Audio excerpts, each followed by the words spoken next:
Assalamu alaikum.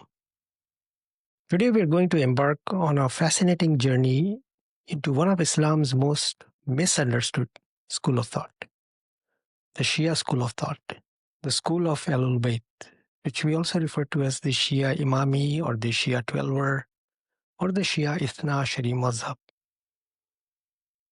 Have you ever wondered why scholars have been studying this mazhab for centuries, yet we still don't really know what the Imams actually taught?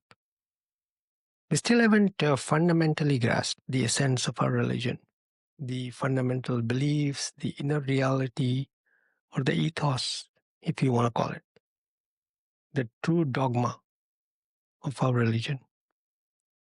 This is a bold statement, but bear with me as I'm going to substantiate this by the end of this podcast and over a series of podcasts that I, inshallah, plan to do. One of the main reasons why we are far removed from the reality of our madhab is because of our disconnect from the Hadith literature. And the reason for the disconnect is because of our lack of belief and conviction in the authenticity of our Hadith.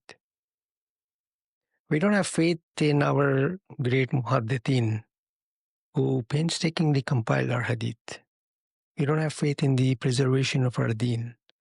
And so as a result, we are unfortunately cut off from the reality of our mother. On this journey, and to connect ourselves with our Hadith, we will take the help of a very unique and groundbreaking work, The Divine Guide, by the French scholar Mohammed Ali Amir-Moezzi. This book will, inshallah, help us uncover why early Imamism, the original Shia mazhab, the foundation of Twelver Shia Islam, why it still remains one of history's greatest scholarly puzzles. This book is very different from other books on Shia religion that you may have come across, because this book draws almost all of its material exclusively from the earliest Shia Hadith that were collected and compiled around the time of the occultation of our 12th Imam. From the early sources such as Al-Kafi, Basair, ul-Darajat, Kitab, ul-Ghaiba, and many others. And before we begin our discussion, I want to remind you that it is important, very, very important, to have faith in the preservation of our Hadith. We need to have conviction that our teachings have been preserved and that the Imams took solid steps to ensure this. Without this conviction, we will remain in confusion and doubt, never being able to reach the truth. So imagine going back in time, almost 1,000 years, to the period when the Imam had just gone into occultation. What was the Shia Mazhab like at that time? The pure, pristine, original, unadulterated version of our Madhab. And this is the time period when Amir-Moezzi, where Amir-Moezzi is going to take us. And through a series of podcasts, I will, inshallah, share excerpts and material from this book. Let's talk a little bit more about this book. It was published originally in French about 30 years ago.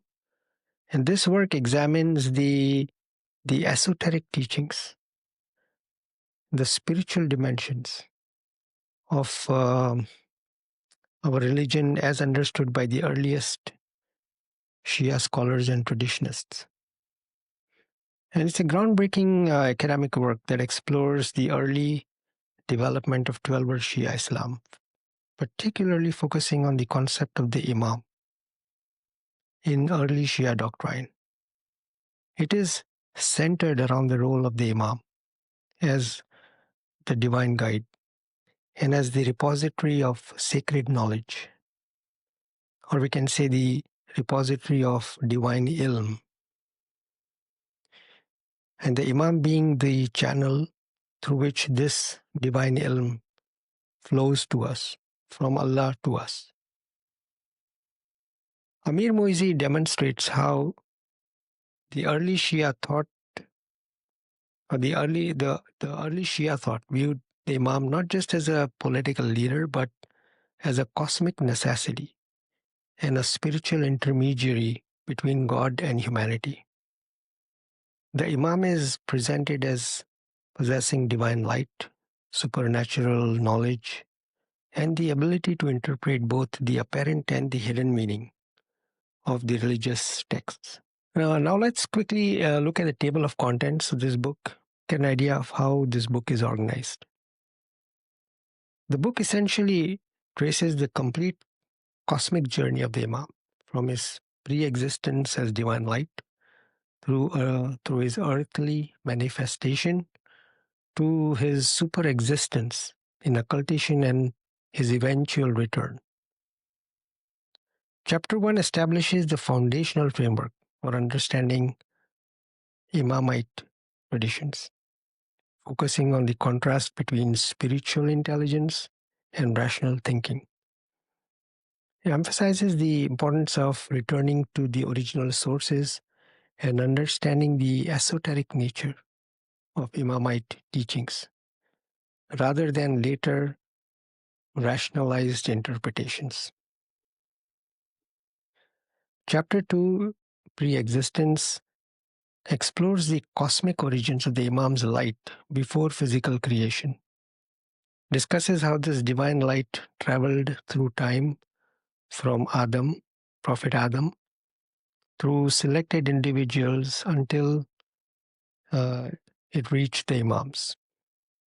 And this chapter also covers the supernatural circumstances surrounding the Imam's birth and their special connection to the divine realm. Chapter 3, Existence, examines the earthly manifestation of the Imams, going beyond their political roles to explore the extraordinary knowledge and power.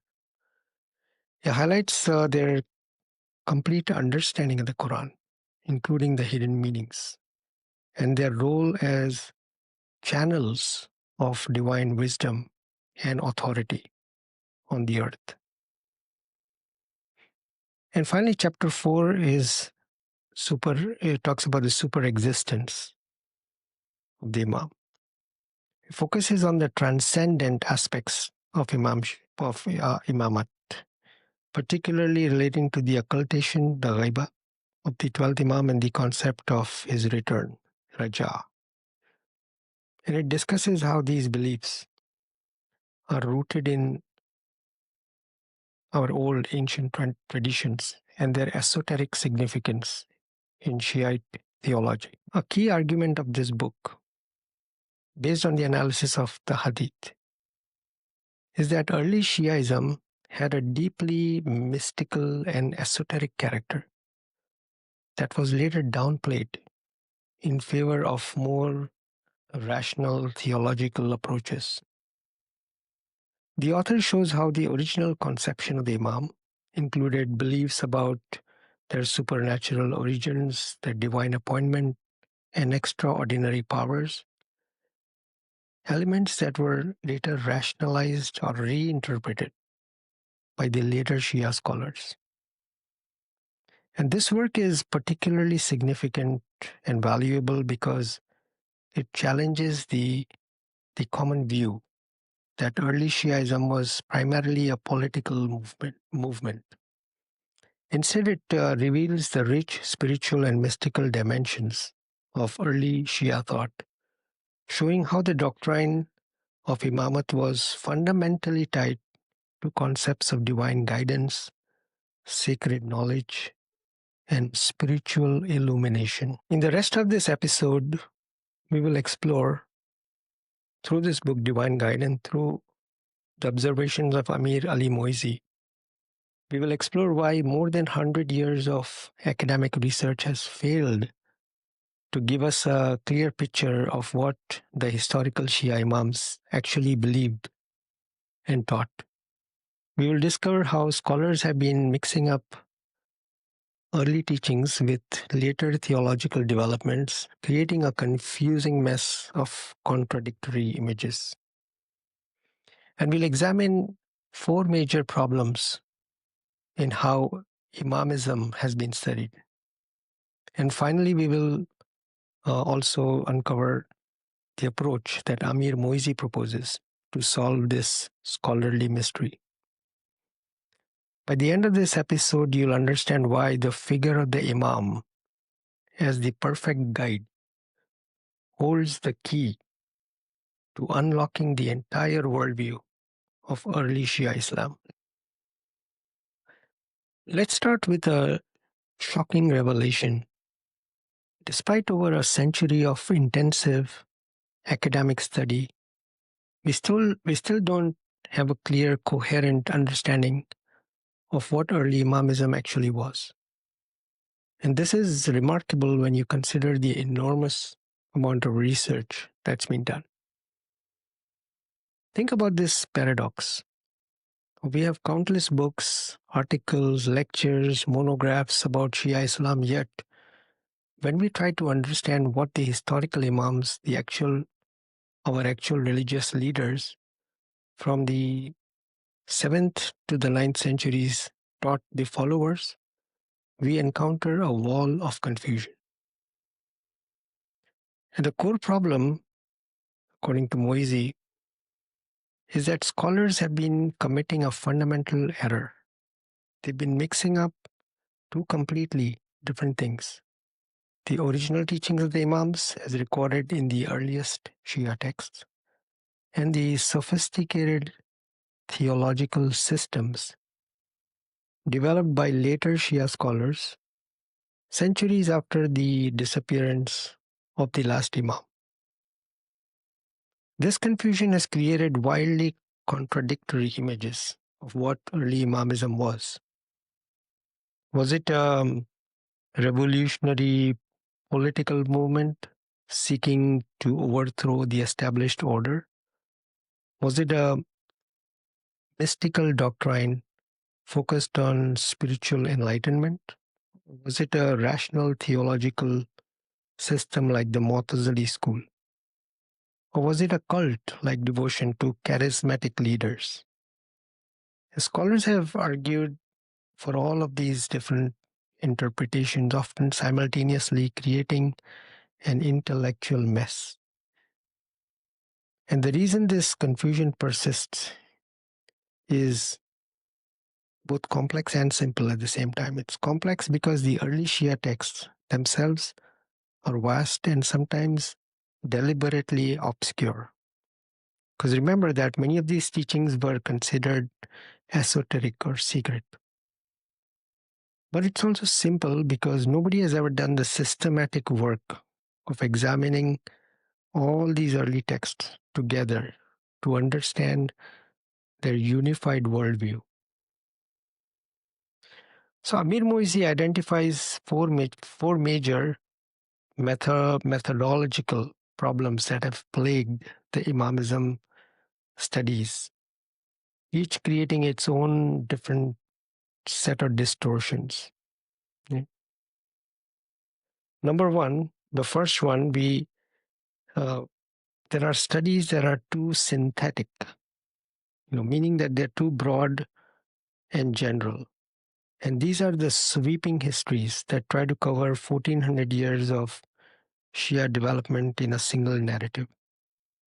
And the problem, that they treat Shia doctrine as if it never changed. They present 20th century beliefs as if they were identical to 8th century teachings. It's like writing a history of science that treats medieval alchemy and modern chemistry as the same thing. And these studies are flawed because they often prioritize later dominant views while marginalizing the original teachings that eventually and unfortunately have now become minority positions. Some of these general works were rushed to publication during the 1980s in the period of the Iranian Revolution, when there was a sudden Western interest in understanding Shia Islam. And the result was often superficial overviews that actually did more harm than good towards a genuine understanding.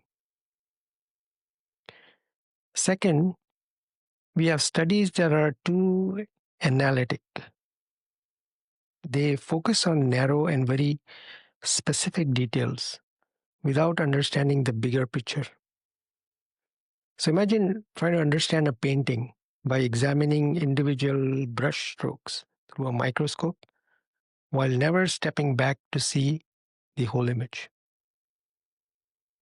So these studies, they might brilliantly analyze a particular aspect of our religion, a narrow area of the Imam's teachings, but because they don't grasp the overall worldview, they often reach conclusions that contradict other part of the doctrine.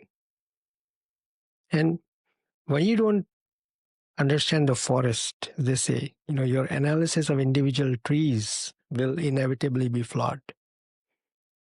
So these detailed studies often end up supporting partial theories that ignore or contradict other equally important aspects of the doctrine. Number 3, we have studies that are too exoteric, as opposed to esoteric. These studies, they reduce the rich spiritual and metaphysical dimensions of Imamism to mere politics and law. And these approaches present early Imamism as simply another political movement, political party, or just another legal school of thought, another fiqh school of thought, completely missing its profound spiritual and cosmological dimensions. And finally, we have studies that are too philosophical. And these impose later philosophical frameworks onto the early texts that were operating in completely different conceptual worlds.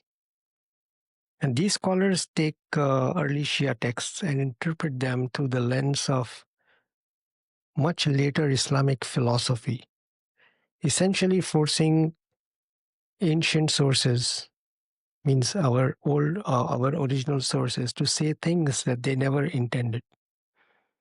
It's like interpreting ancient Greek religious texts through modern existential philosophy.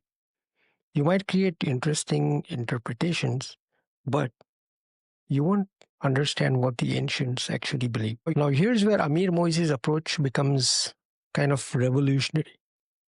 Because instead of continuing these flawed methodologies, he proposes returning to the most basic question: what did the Imams themselves actually claim to be and teach?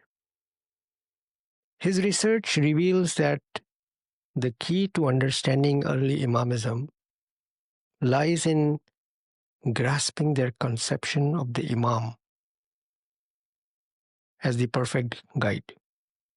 And this isn't just about political leadership or religious authority. It's about a cosmic principle that connects the heaven and the earth. In early Imamite teachings, the Imam exists simultaneously in two dimensions. There is the historical dimension, the actual human beings that they were, who lived and taught in specific times and places. But there is also an ontological dimension. The Imam is a cosmic principle, a divine light that has existed since creation and continues to guide humanity. And these two dimensions are inseparable.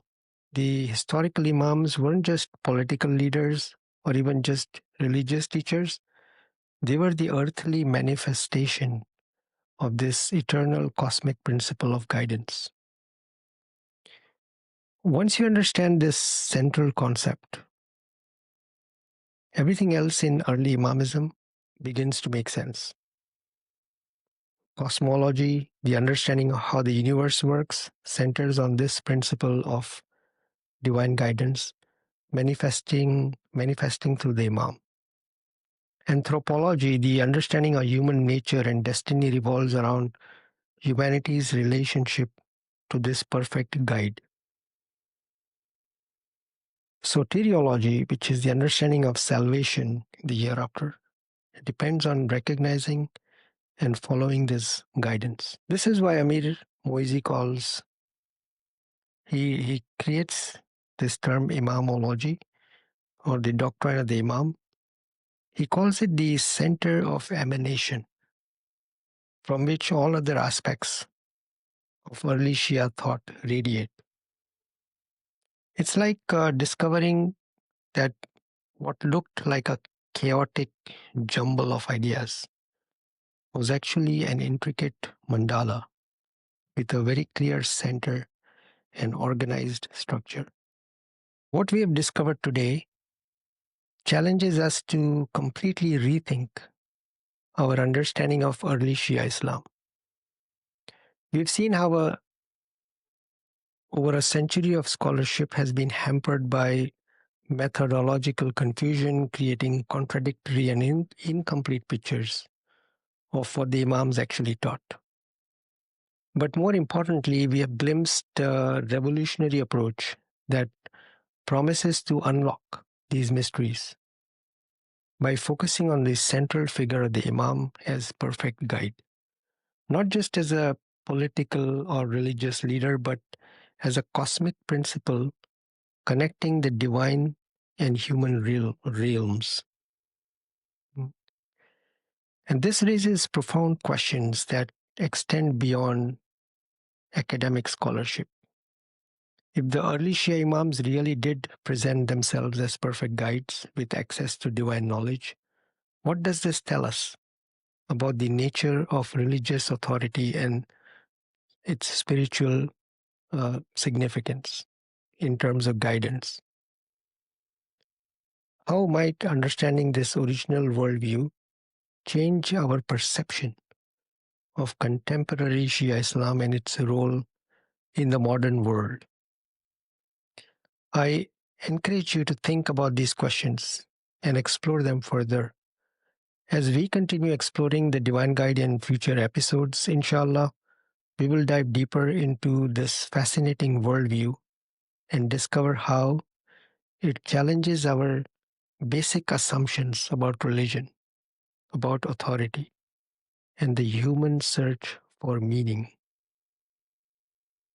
Until next time, keep questioning, keep exploring, and remember, sometimes the most important discoveries come from going back to the very beginning and asking the most basic questions.